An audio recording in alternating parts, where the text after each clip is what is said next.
എടാ കല്യാണം കേറിയാലോ? എനിക്ക് പേടിയാണ്. പേടിക്കൊന്നും വേണ്ട, ഇതിനൊക്കെ കുറച്ച് ട്രിക്കുണ്ട്, ഞാൻ പറഞ്ഞുതരാം. എടാ മുഖത്തൊട്ടും പേടി കൂടാതെ ചിരിച്ചോണ്ട് വേണം ഓഡിറ്റോറിയത്തിന്റെ അകത്തോട്ട് കയറി ചെല്ലാൻ. പിന്നെ ഒരു കാര്യം, നേരെ ഫുഡ് കഴിക്കുന്നിടത്തോട്ട് പോകരുത്.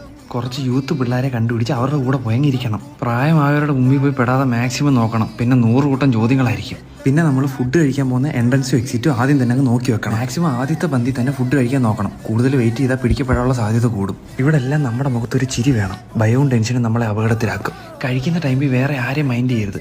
മാക്സിമം ഫുഡ് കഴിച്ചോണം. കഴുത്ത് വരെ ഫുഡ് അടിക്കണം. ഫുഡ് കഴിച്ച് കഴിഞ്ഞ് പിന്നെ നമ്മൾ ആ പരിസരത്ത് നിൽക്കരുത്. അത് കഴിഞ്ഞ് നിൽക്കുന്ന ഓരോ സമയവും നമുക്ക് അപകടമാണ്. എടാ പിന്നെ ഇതിൻ്റെ ഇടയിൽ പിടിക്കപ്പെടുന്നില്ലെന്ന് തോന്നി അപ്പോഴേ വലിഞ്ഞോണം.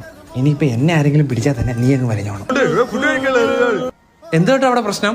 വിളിക്കാത്ത കല്യാണത്തിൽ നിന്ന് കഴിച്ചതും പോരാ, ഡെക്കറേഷൻ വെച്ച ഫ്രൂട്ട്സ് എല്ലാം എടുത്ത് ചാക്കിലാക്കി കൊണ്ടുപോകാൻ നോക്കി.